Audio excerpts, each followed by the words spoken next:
Welcome to Creating Calm Parenting with Mind, Body, and Spirit. I'm Corinne Cayce, your co-host. I'm an integral leadership coach, a mother of two, and a lifelong student of the Edgar Cayce readings. Hi, everyone. Hi, Corinne. It's Dr. Arlene Dijamco. I'm an integrative physician, a pediatrician, and a cranial osteopath. And we have another great episode for you today. It is on acne, which is something that most people have dealt with. And about 85% of people between the ages of 12 to 24 have experienced some kind of acne, even mild acne. So it's a huge thing that people face. And it reflects our inner world and our outer worlds. And so what can we do? How can we address this with help from the Cayce readings? Because it's not just this age range that it affects. It's something that acne can continue on into adulthood, or it can recur in adulthood. And there is so much rich information from the Cayce readings that can help us navigate acne. Mm-hmm. So before we get into that, Corinne is going to start us off with our opening meditation and then the opening reading. Thank you, Arlene. All right, let's just take a moment before we have this conversation to center ourselves, kind of open and check in. If you can close your eyes, please feel free to. If not, just let your attention turn inward and find your feet. Feel the pressure of whatever you're standing on or whatever your feet are resting on, pressing up against the soles of your feet. And find the beating of your heart. See if you can touch into that feeling.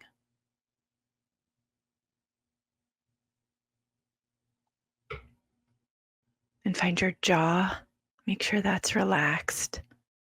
Your ears, those muscles there, be at ease. Your forehead muscles too. And take a moment just to bring your attention to your breathing. And soften your belly. And then just let yourself breathe.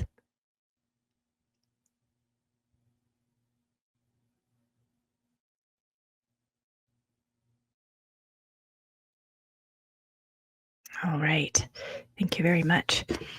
So, as Arlene mentioned, our conversation today is around the information on the Edgar Cayce readings and all that Arlene brings to this topic as well on how to work with acne from a body, mind, and spirit perspective. And to help us frame that conversation, we've pulled from a reading that we'll be referencing throughout our conversation, because a series of readings were given to this 19-year-old girl about working with acne and also some other things going on in her life. But as part of this reading, she asks, what do the friends and acquaintances, male and female, think of the body? And the answer that the readings give is that to which the body mentally and physically sets before such friends and acquaintances to judge the body by. For each individual builds or reflects that from within that is to be seen of others. Apply self then in the way that would build the body intends that shall be thought of, and believing, then act that way.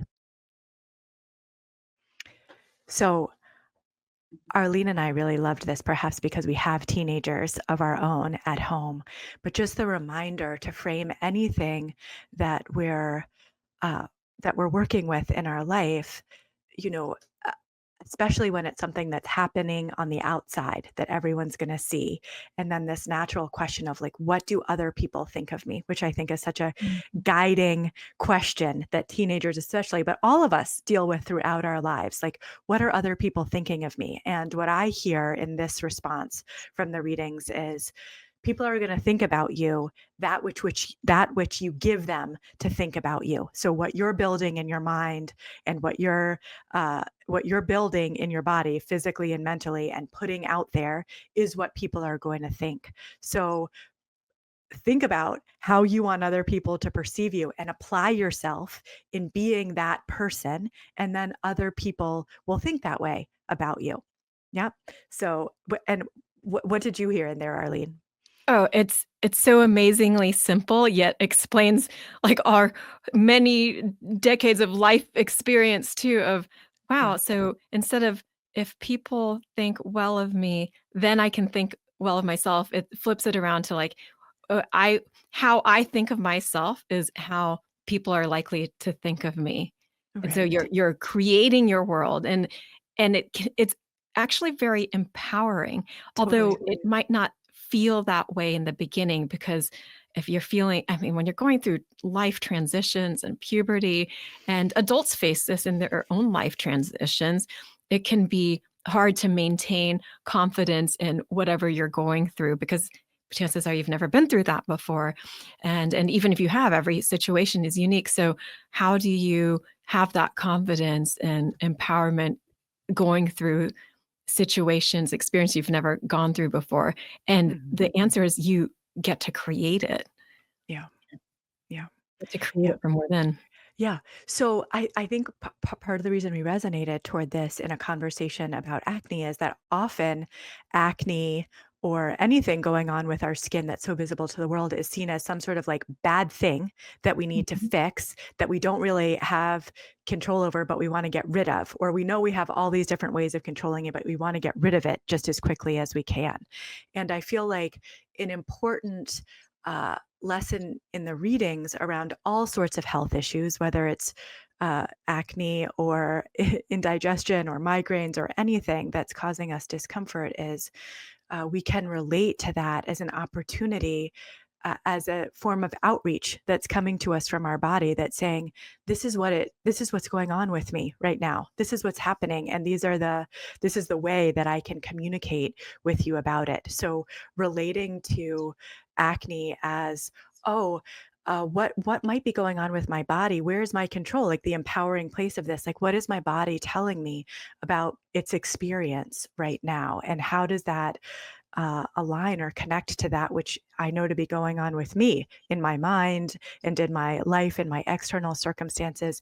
And how can I work to be in relationship with my body in a way that allows these symptoms to ease? So it's like a friendship between our conscious thinking minds, what we consider ourselves lots of times, and our physical body that's talking to us about something like, hey, this is going on here. So just like, I think maybe flipping the way Mhm. that we address these physical issues that come up in our life sometimes, so that it's not like an enemy in some way or a problem or a sign that we're doing something wrong. Yeah. Absolutely, Corinne. I completely agree with that because even though in the medical world we are dealing with diagnoses, but I don't like to think about it as like what is broken or wrong with the body. I know in medicine we talk about it a lot in those kinds of languages, but in terms. But I like to think about it in the way you're explaining it as, how is this a message from my body as to what can I do to help my body? Mhm. Instead of what's broken and what needs fixing, it's like what needs tending to. And these Mhm. symptoms are messages from my body. So when we're talking about acne, well, the definition of acne from a medical perspective is this inflammation of the skin, which involves both the sebaceous glands of the skin and the hair follicles. And so the hair follicles become blocked with oil produced by those glands and dead skin cells that are supposed to slough off and be washed away. Mm. So, if like from my both metaphysical and medical perspective of that definition, again, it's a message from the body. It's a message from our skin that there's some kind of inflammation and there's some kind of blockage. Mhm. And the inflammation, to me, inflammation anywhere in the body really is a message or a sign of our state of being. So if you think about things from the perspective of like stress or trauma, um, uh, even like minor stress, then a more a body that's more in the state of fight or flight will tend to have more inflammation. So they will go hand in hand. Uh, Mhm. so it's not just a dysfunction, like the inflammation is there for a reason. It's part of this response, this protective response of our our physiology to take care of ourselves. So Mhm. to see it as such, and what can we address in our lives and in our bodies to navigate that stress and to find paths of ease, so we can Mhm. improve the circulation, so we can improve the assimilation of the nutrients, so we can improve the elimination and detoxification function, and Mhm. it all is part of the same whole. So we Mhm. were going to actually revisit this in many different ways.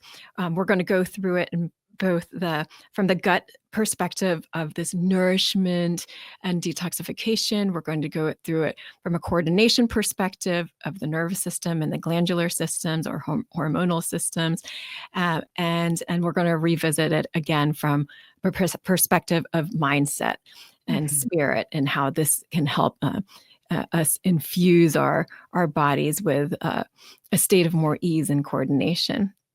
Yeah, absolutely.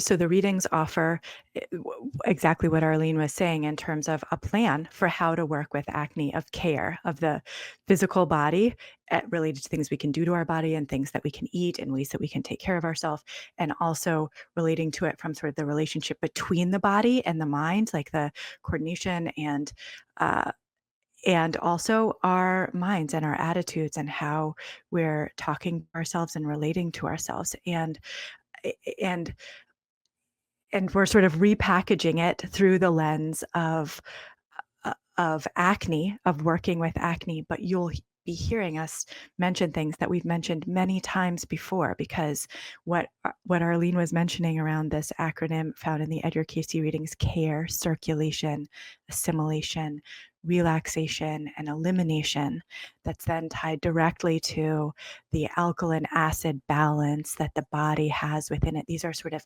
pillars of the Edgar Cayce health readings that are just again and again talked about, kind of across whatever ailment is being brought to in a specific reading for what's going on. But I've learned so much through our process of researching and preparing for this podcast, of the why behind why are we doing these things that Arlene was helping me understand in these health medical readings. So I'm so excited for us to start out by talking about, the first thing that the readings say that we can do with acne related to nourishment and detoxification. So the foods that we're eating and how we're clearing ourselves, how we're getting clear, how we're eliminating what we don't need. So please, Arlene, start us off.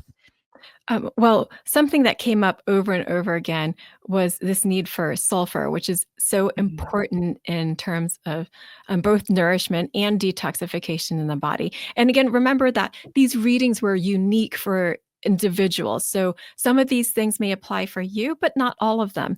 Yeah. And to work with your healthcare practitioner to know which ones exactly will apply to you. Anyway, sulfur is the third most abundant mineral in the body, and it is useful in so many areas. It is helpful for the skin, hair, and nails to keep it strong and flexible with that keratin.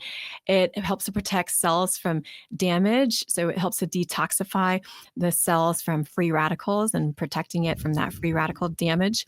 It helps to make proteins, including cysteine, which is a part of glutathione. Glutathione is the most abundant antioxidant in the body, and that's produced by the liver. So we're seeing how it's works in so many different pathways: nourishment and detoxification. It's important in cellular signaling, in gene expression, in building and repairing DNA. And it also is helpful for the metabolism of food. So it assists in energy production.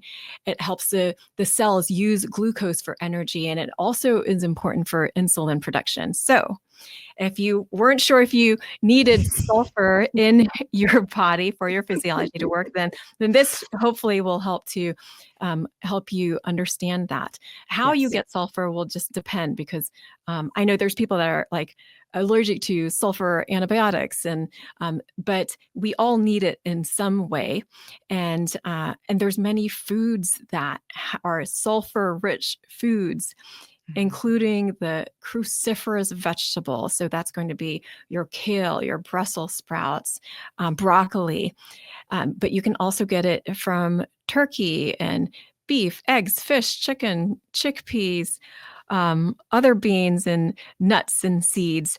You'll also find it in garlics and onions and scallions. So these things that we know that are really healthy for our bodies. And this is just another reason why, is that they contain sulfur that can help us in so many different ways. Many of these foods, especially those bitter foods or the cruciferous vegetables, will help the body also release its own digestive enzymes. So this will help move the bowels, help you both digest your food and help you move your bowels. And the Cayce readings like mentioned other things that are along those lines in terms of helping elimination, because if you have some sort of backup in your system, say some constipation, that will back up to your liver. If your liver gets overwhelmed, that can back up to your skin. And this is why those elimination pathways are so important. So you consider for yourself, like, am I getting nourishing foods in the diet? And am I eliminating things properly so they don't build up like backed up plumbing? But other herbs that were mentioned in the Cayce readings include yellow dock root, sassafras, peppermint, valerian. All of these things can be helpful for the gastrointestinal tract. And some of them are both nourishing and help with eliminations. And these are things that are mentioned commonly through the Cayce readings, not just for acne, but you can see why they can be helpful for the skin and help building the skin and help detoxifying properly. Yeah, absolutely. And just to circle back to all of the food examples, I mean, all of these we've talked about before, and really like the acid alkaline balance and like all working with assimilation, elimination, all of what Arlene is saying. If we're feeling like we want to be helping our skin, easy ways to integrate maybe some of these. For me, what I think of often is, especially in the winter where we are now, where there's less fresh vegetables, maybe, so the leafy greens are not as abundant, but I will work with onions and garlics, integrating them into bases that I may be making. So if I'm making a soup, and you'll see this, if you do cook, you notice all the time that there's often like a base of an onion. So you can just like add an extra onion to something. I'll do it. I have to work with what everyone's food preferences, or even if I'm making like rice and beans, or just like thinking about adding a little bit more onion and garlic, which adds amazing flavor often if you like it. But how with our dinner meals, especially when the readings encourage us to kind of have more cooked food, generally speaking, in the readings, they encourage a fresh lunch. So having like salad or raw vegetables, like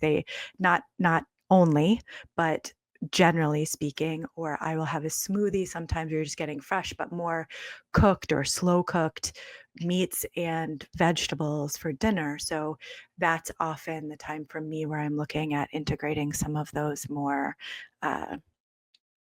those heavier things into the food, and then packing for snacks like the nuts and seeds that are easy. And so just some simple diet consciousness to bring into how easy ways to integrate these foods that your family may not notice that much. It may not it may not disrupt the equilibrium of everyone having foods that they enjoy eating or looking forward to.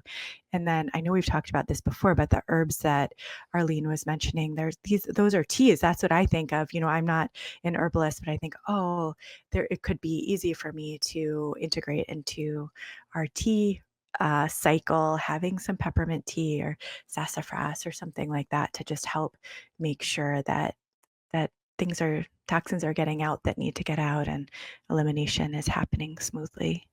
Yeah, he even mentioned once in one of the readings on acne, he mentioned cola to help with Yeah, eliminations, but he said not the carbonated cola, so exactly. that's mixed Yeah, with water. So then you start to think of like, oh, more herbal, like a tea. So yeah, these other herbs can help with that too. And the yeah. alkaline diet, I mean, that helps with balance of moving inflammation, the drainage of it, because inflammation is really a sign that your body is in a more acidic state than its optimal function. Mhm. So the alkaline diet can help with that so much. Mhm. And if your body is in the more optimal alkaline state, then the physiology will work better, and the drainage pathways will work better, and the building pathways will work better. Everything, energy production will function better. Mhm. Um, and then, yeah, and figure out ways that you can incorporate, especially for your families. I know Cayce has mentioned often actually shredding vegetables, Yeah. and it actually helps to activate some of the nutrients in veggies if you shred them. So think about like some of the salads, like shredded carrots, kale, onion, everything like mixed up together Mhm. like that. It helps with the assimilation. So Mm. does chewing your food well, so not rushing through the eating. So you both in the preparation and then in how you're eating, and Mhm. to eat with a more with calm mindset so that you can digest your food better. Mhm. Yep, absolutely. All right. So moving on to coordination, the other key thing to focus on when working with acne, uh, and that's coordination between the autonomics and the central nervous system and balancing of the glands and that sort of thing. So, Arlene, please.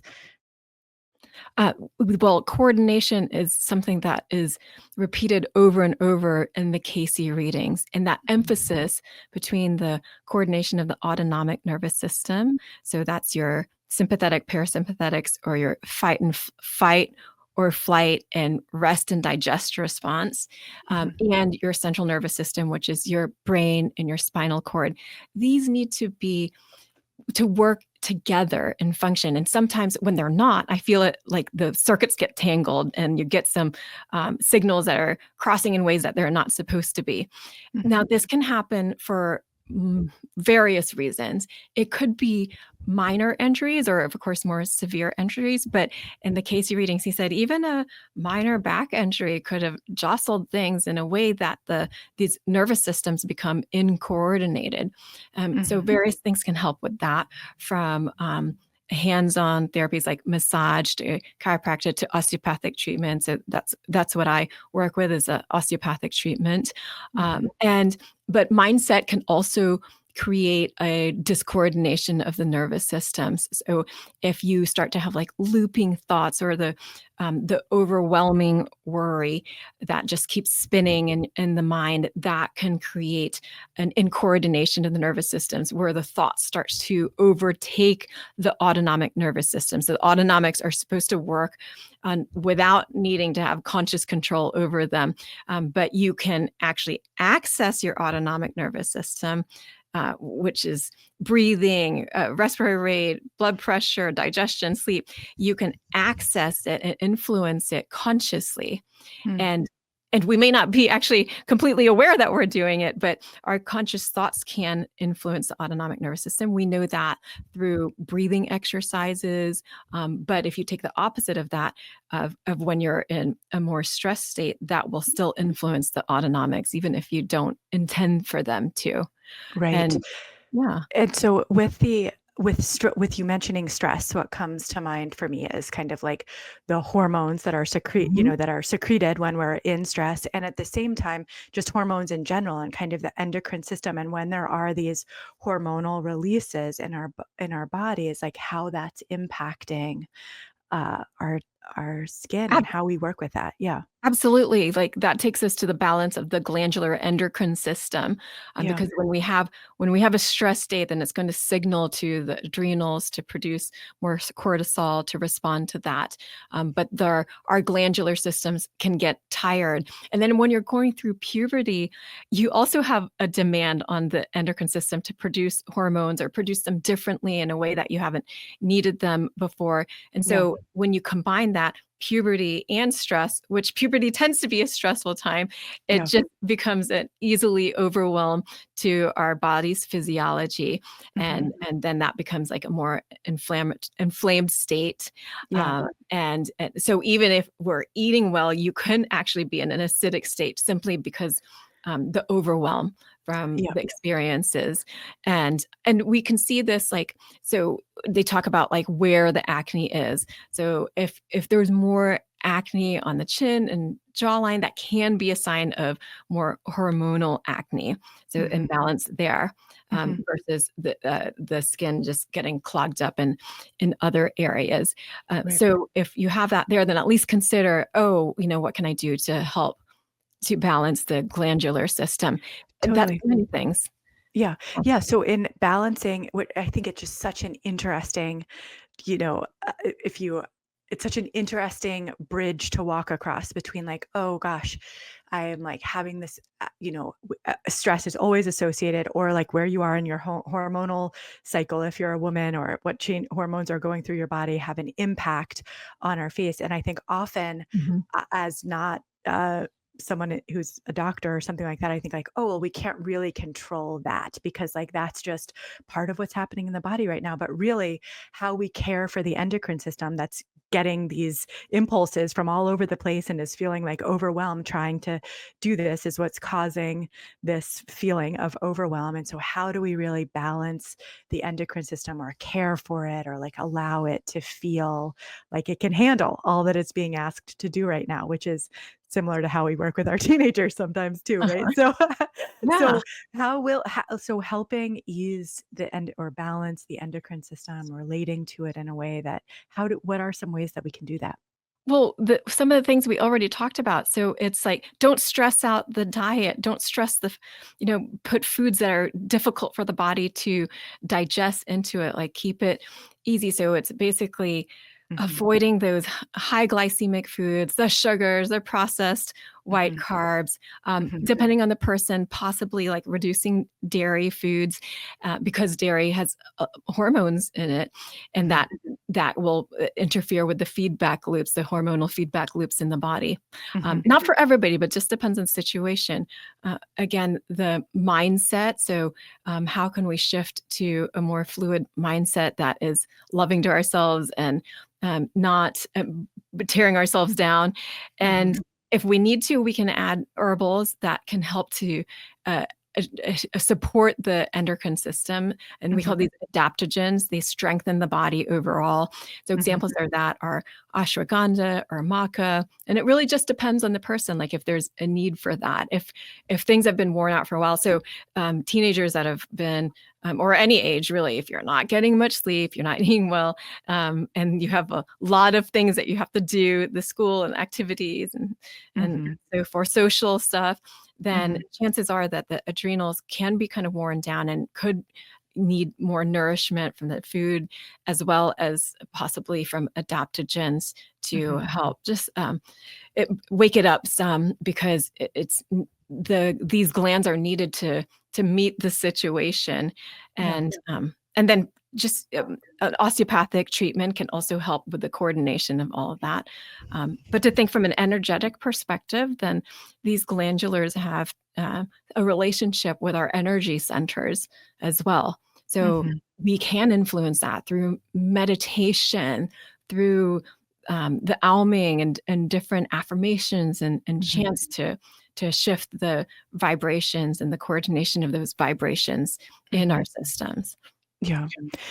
Yeah, I would say even what's coming up for me as I listen to you and just like my own teenage experience with my own teenager, something that's I feel like has been helpful is in addition to meditation, which we is not, a formal practice that we're open that she's open to in our house and with the consistency, but I feel like for her, like journaling is something that's so grounding and calming and helps her feel settled in her life and sometimes also like collaging like artistic Mhm. expression in some way, just like offering it's very very hard to say give too strong of direction at this age, I think, but just like reminders of things that naturally bring them joy, that help them kind of know themselves in a way that is settling. And I think one thing that's been fairly successful in my house is, but the before bedtime when the screens are away and we're getting ready for bed, I'll bring them in tea, as I know I've mentioned many times here. And then let's say, like, do you want to do some journaling or do you want to do something like that? I know that you've said that helps you feel better and just kind of like helping to create in ways that we can like sacred space for them to address that mindset piece of, they already have within them everything that they need to be able to meet everything that's arising in their lives. And what can cloud that up or get it tangled is just kind of like, in my experience right now, is just like not enough space to do it, of just being there, because there's so many distractions, and they're being pulled in so many directions, responsibility wise, school activities, things Arlene is saying, that it can be easy to just like, oh, I'll just stay on Instagram for another 20 minutes because I laugh when I watch these reels and that makes me feel good in a certain way, which is valid and true. But it's kind of like a little bit more at a superficial level, in terms of like, oh, I'm laughing because I can relate so well to this thing, and that helps me feel better, which is good, but it's not as deep. It's not connecting to the spirit in as deep a way. And we know that because of it not being a long lasting sense of feeling better in your own body, of and then when we feel a little bit stronger in our own body, we can kind of access what we were speaking about at the beginning of our conversation, more around like, I actually have the power to uh, influence or even dictate the way that I'm being seen by other people, by acting the way that I want to be seen and choosing who I want to be, and not feeling as lost in a sea of trying to control what other people are thinking about me, or what it is that I'm doing by controlling external circumstances that are around. And that can be a hard gap to bridge if there's not at least tiny little experiences of like, oh, I know who I am. I remember myself. And that's often, we find that in places of joy where we feel connected. So I know that was a little bit of a sidebar, and maybe bringing us fully into the mindset place of what are the activities that can help or to balance the endocrine system from that mindset perspective, and how can we as parents really prioritize fostering that for them. Yeah. Oh, yes. At this point, like I do not underestimate even those smallest moments with the kids because I mean, they're getting more independent. Mine are a variety of ages. We got lower school, elementary school, middle, high school, and college. So Yeah. as they become more independent, but um, yeah, sometimes they just want to take a bath and play some relaxing music.